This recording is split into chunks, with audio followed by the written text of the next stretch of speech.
کیا ان کو آپ توڑ سکے ہیں؟ وہ جس طرح سے پی ٹی آئی کے ساتھ ڈٹ کے کھڑی ہیں، تاریخی مظالم ان کے خلاف کیے گئے اور نتیجہ یہ نکلا لوگوں کی۔ اگر آپ ابرار الحق کی مثال دیتے ہیں، اگر آپ شیریں مزاری کی مثال دیتے ہیں، اگر آپ فیاض الحسن چوہان کی، فواد چودھری کی مثال دیتے ہیں، تو وہاں پر صنم جاوید کی مثال دیجئے۔ ایک بندے کو وہاں پر میں اکثر بیٹھے دیکھتا تھا، اور جب عمران خان صاحب ایک دفعہ اسلام آباد گئے اور پیچھے سے پولیس نے کریک ڈاؤن کیا عمران خان صاحب کے گھر پہ، تب میں نے اس شخص کو عمران خان کے گھر میں دیکھا۔ پھر جب عمران خان صاحب گرفتار ہوئے اور ادھر پولیس نے توڑ پھوڑ کی عمران خان صاحب کے گھر پہ، مار کٹائی یہ وہ، تب بھی میں نے اسے عمران خان صاحب کے گھر پہ دیکھا۔ آنسو گیس کے شیل میں نے اس کو برداشت کرتے ہوئے دیکھا، آنکھوں سے یوں خون ٹپک رہا ہے اور منہ پہ پانی مار رہا اور وہیں پہ ہے۔ اس کا نام تھا جی چودھری۔ السلام علیکم، میں ہوں عرفان سمور۔ دوستو، عمران خان صاحب کا جو مخالف ہے وہ انتہائی بزدل، انتہائی ڈرا ہوا اور اس وقت بوکھلاہٹ کا شکار ہے، جبکہ عمران خان صاحب جو خود ہیں ان کا حوصلہ آسمان کو چھو رہا ہے۔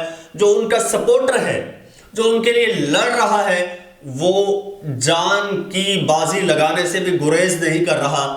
اب جو خبریں ہیں وہ انتہائی تشویشناک ہیں، انتہائی چونکا دینے والی ہیں، جو آج آپ کے ساتھ شیئر کرنی ہیں۔ کس طرح سے لوگ سر دھڑ کی بازی لگا رہے ہیں، عمران خان کے لیے ڈٹ کے کھڑے ہیں، مرنے مارنے کو تیار ہیں اور کہہ رہے ہیں کہ اب پانی سر سے گزر چکا ہے۔ دوستو، خبریں انتہائی چونکا دینے والی ہیں جو آپ کے ساتھ شیئر کرنی ہے، لیکن اس سے پہلے نئے آنے والے دوستوں سے گزارش ہے کہ وہ ہمارے اس چینل کو سبسکرائب کر لیں اور بیل آئیکن پر کلک کر دیں۔ دوستو، پی ٹی آئی کے پر مظالم کا سلسلہ آج سے شروع نہیں ہوا۔ یہ 25 مئی 2021 کی بات ہے، جب عمران خان صاحب نے پہلے لانگ مارچ کا آغاز کیا تھا اسلام آباد کی جانب، اور پی ٹی آئی پر جس طرح سے کریک ڈاؤن ہوا تھا، پہلا میسو کریک ڈاؤن۔ تب پنجاب کے وزیر اعلیٰ حمزہ شہباز تھے۔ پی ٹی آئی کے لوگوں پر لاہور میں کریک ڈاؤن ہوا، توڑ پھوڑ ہوئی، مار پٹائی ہوئی، ڈاکٹر یاسمین راشد کی گاڑی توڑی گئی، پوری دنیا نے دیکھی۔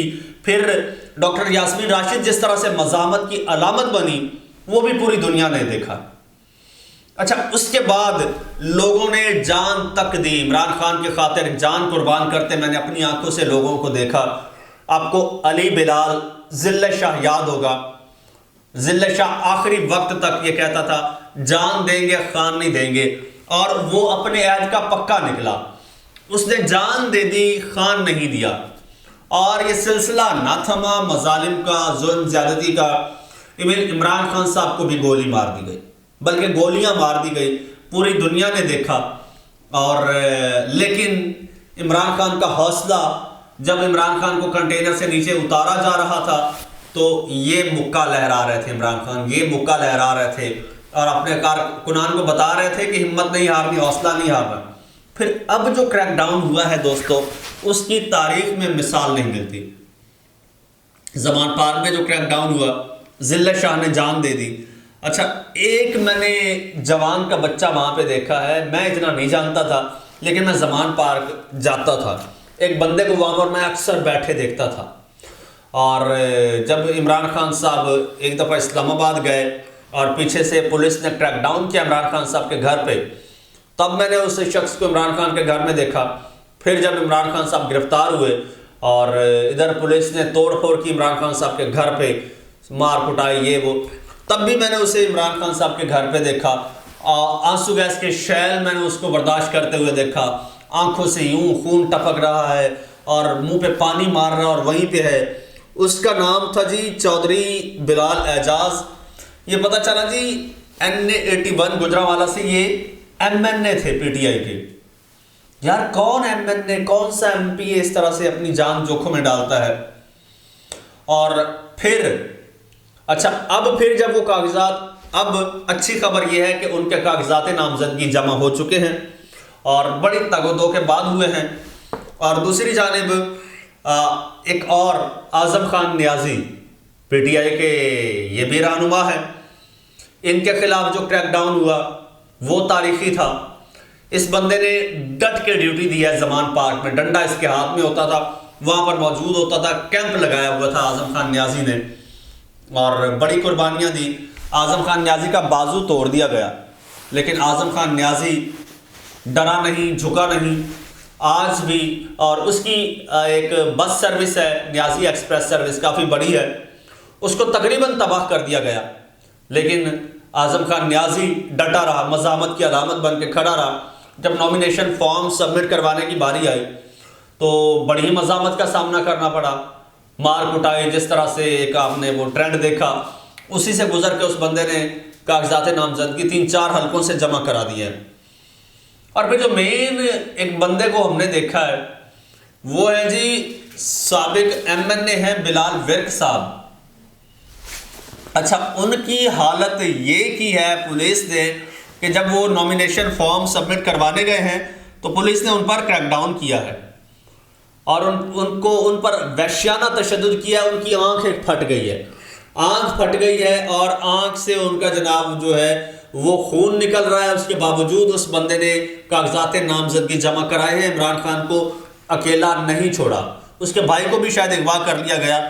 یہ مکمل خبر میں آپ کو سنا دیتا ہوں، یہ عمر ایوب PTI کے سیکرٹری جنرل ہے، وہ اس بارے میں کیا کہتے ہیں۔ وہ کہتے ہیں، انہوں نے ایک بیان میں کہا ہے کہ PTI کے سابق MNA بلال ورک پر پنجاب پولیس نے تشدد کیا۔ عمر ایوب نے کہا کہ بلال ورک کے بھائی کو اغوا کر لیا گیا ہے، ان کے بھائی کو بھی اغوا کر لیا گیا ہے، PTI کے امیدواروں پر تشدد کیا جا رہا ہے۔ کیا یہ لیول پلینگ فیلڈ ہے؟ ان تمام ہتھکنڈوں کے باوجود PTI مقابلہ کرے گی۔ اچھا، یہ سب سے بڑی بات ہے، یہ PTI کے ساتھ جو کچھ ہوا، خواتین کے ساتھ جس طرح سے بدسلوکی ہوئی، جس طرح سے کاغذات چھینے گئے، پوری دنیا نے دیکھا، اس کے باوجود PTI ڈٹ کے کھڑی ہے۔ یہ لوگ کٹے پھٹے پڑے ہیں، زخمی ہیں، لیکن اس کے باوجود آج جڑ کے کھڑے ہیں۔ لوگ مثال دیتے تھے نا ان لوگوں کی جو PTI کو چھوڑ گئے، کہ جی کسی نے کہا کہ جی میری فیملی کو تھریٹس مل رہی ہیں، کہ پولیس کہتی ہے یا کوئی بھی کہتا ہے کہ جناب تمہاری ہم بیگم کو اٹھا لیں گے، تمہارے ہم گھر پہ ریڈ کریں گے، تمہارے بچوں کو اٹھا لیں گے، تو لہٰذا مجھے بلیک میل کیا گیا، میں PTI چھوڑتا ہوں یا سیاست چھوڑنے کا اعلان کرتا ہوں۔ وہ چند مثالیں آپ کو یاد ہیں، اور وہ کہا جاتا تھا کہ یہ جناب یہ تو فصلی بٹیرے ثابت ہوئے، تھوڑا سا پریشر آیا تو PTI کو چھوڑ گئے۔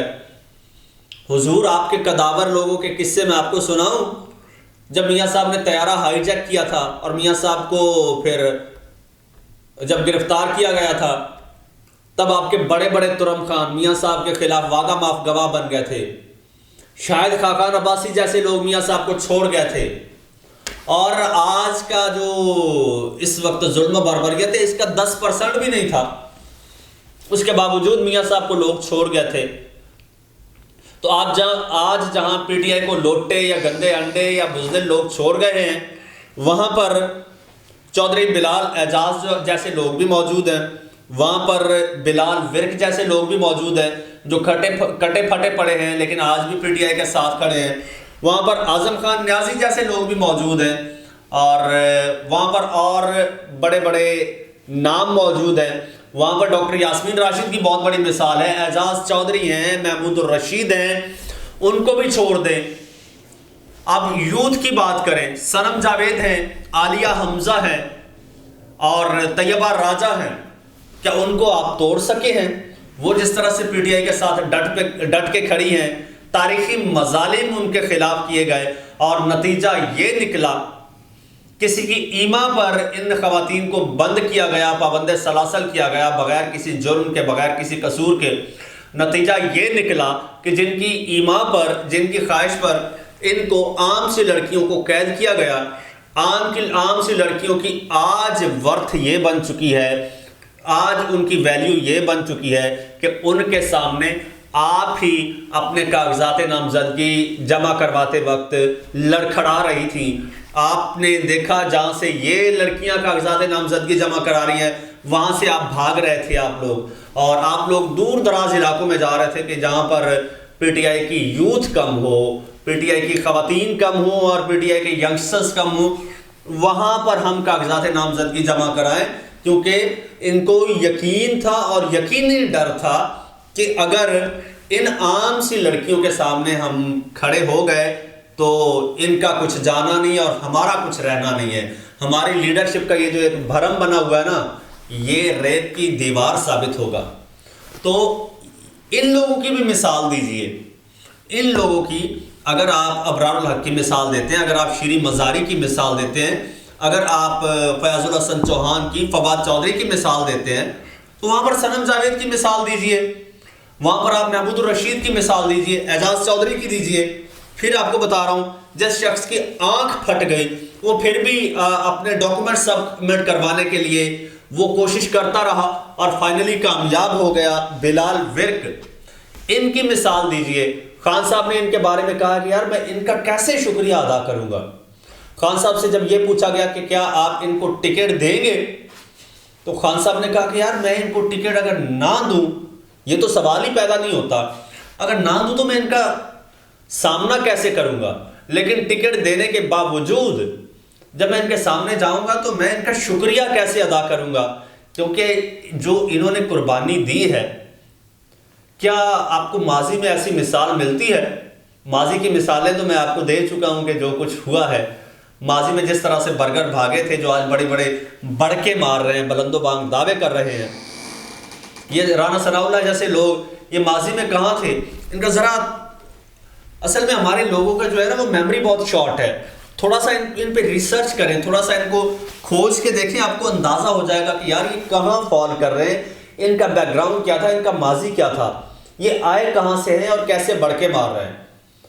یہ عظمہ بخاری جیسے لوگ جو کل تک میاں صاحب کو چور کہتے تھے، را کا ایجنٹ کہتے تھے، کیا کہتے، کچھ نہیں کہتے تھے، آج میاں صاحب کے گن گاتے نظر آتے ہیں. تو یار کیا کیا میں قصہ سناؤں، کس کس کا سناؤں. اصل مزے کی بات یہ ہے کہ اتنے میسو کریک ڈاؤن کے باوجود، کاغذات نامزدگی چھیننے کے باوجود، اس وقت سب سے زیادہ اگر کاغذات نامزدگی جمع ہوئے ہیں کسی جماعت کے تو وہ پاکستان تحریک انصاف ہے. اور یہ تاریخی واقعہ ہے کہ اتنے زیادہ لوگوں کے کاغذات نامزدگی جمع ہوئے ہیں. اچھا، ہم زیادہ بات کو ڈریگ نہیں کرتے. یہ لوگ جو بلال ورک جیسے لوگ جو ہیں، ان کے بارے میں آپ کیا رائے رکھتے ہیں؟ اگر یہ کل کو الیکٹ ہو کے آ جاتے ہیں تو خان صاحب کو ان کو کیسے ڈیل کرنا چاہیے؟ اچھا، دوسری جانب یہاں پہ چلتے چلتے ایک اور ضروری بات آپ کے ساتھ ڈسکس کرنا میں سمجھتا ہوں، وہ ہے شفقت محمود صاحب. انہوں نے تازہ ایک ٹویٹ کیا ہے اور یہ ٹویٹ انہوں نے کیا ہے کہ الحمدللہ میرے فارمز جو ہیں وہ میرے ڈاکومنٹس جمع ہو گئے ہیں، نامینیشن ڈاکومنٹس جمع ہو گئے ہیں. تو اس پر جو لان تان شفقت محمود صاحب کی ہو رہی ہے، یہ پی ٹی آئی کے رہنما ہیں اور پی ٹی آئی کے لوگ ہی ان کو تنقید کا نشانہ بنا رہے ہیں.